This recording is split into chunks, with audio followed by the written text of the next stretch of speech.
Assalamu alaikum wa rahmatullahi wa barakatuhu. Welcome to Standard 8, Subject English. The chapter is The Heavenly Parasol. In the previous class, we learned about what a parasol is. And we also learned about what had happened with the parasol in the kingdom of Pragjyotisha. The daughter of the king of Pragjyotisha got married to Meghavahana. Yes? Okay. And now, when after they get married, they will be blessed with this heavenly parasol. And whom does the parasol belongs to? Yes, it belongs to the Lord of Seven Seas, who is Lord Varuna. And now, after they get married, when they move ahead to Kingdom of Kashmir. And now what happens there is, obviously in the kingdom, there will be a king, queen, ministers and people over there. What happens there is, all the ministers complains to Meghavahana telling that, King, sir, we offer the throne to you. What do you mean by throne? Yes, it is a seat where the king sits.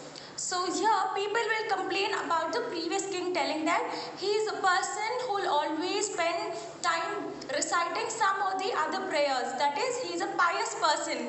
And all the problems in the kingdoms are not solved by him. He is not suitable. So we request you to become the king. Listening to people's problem, what Meghavahana does is, he accepts the offer and he becomes the king. And now Meghavahana, what he does is, he imposes a law in the kingdom telling that even if a person commits crime, he will not be killed. So let's see what's there in the lesson. I request you all to please read the lesson along with me. Dazed by these portents and by his good fortune, Meghavahana brought his bride and the divine parasol back home. Upon his return, the ministers of the Kashmir court sought him out and offered the throne to him.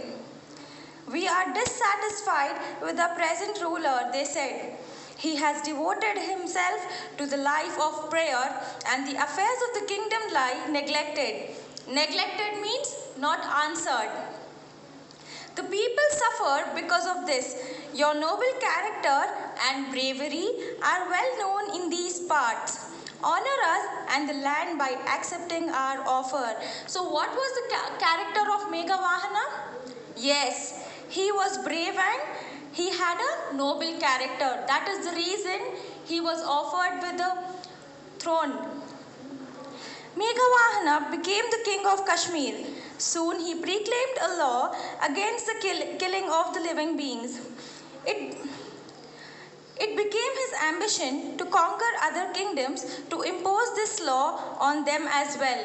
Yes, now what happens is, Meghavahana doesn't want to be only the king of Kashmir. He also wants to conquer other kingdoms. That is, he wants to rule other kingdoms. It is not because he wants to be the king of all kingdoms. It is because he is seeing that how people are being killed for small mistakes. Yes, you all are understanding, right? Okay. Now let's see what happens. Once, while on an expedition near the sea, the king told his weary army to rest in the shade of some palm groves. I must use this time to plan a way to conquer the island of Lanka, he thought. It is the land of demons and needs to be taught the ways of peace. But how will I cross the great seas with my army? Now what happens? He starts with a voyage. Voyage means a journey by sea.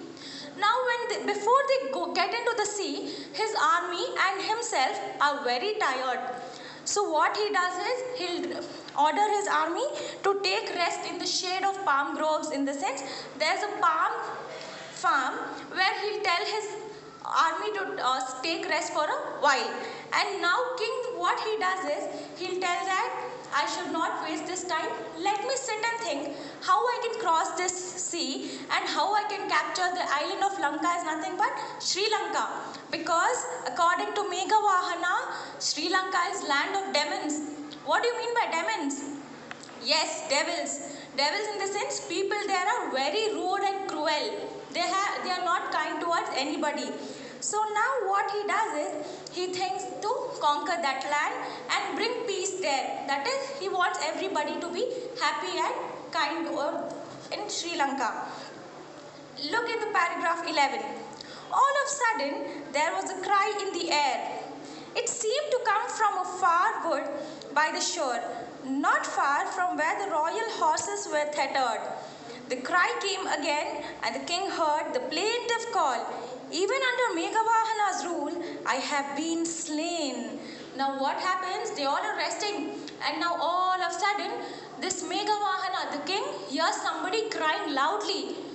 And what are they telling? Even though Meghavahana has become the king, people are not being spared. That is, even though he is a king, he is not imposed any law and we are being killed violently. Slain in the sense, being killed violently without any feeling for that person. People are killing very easily.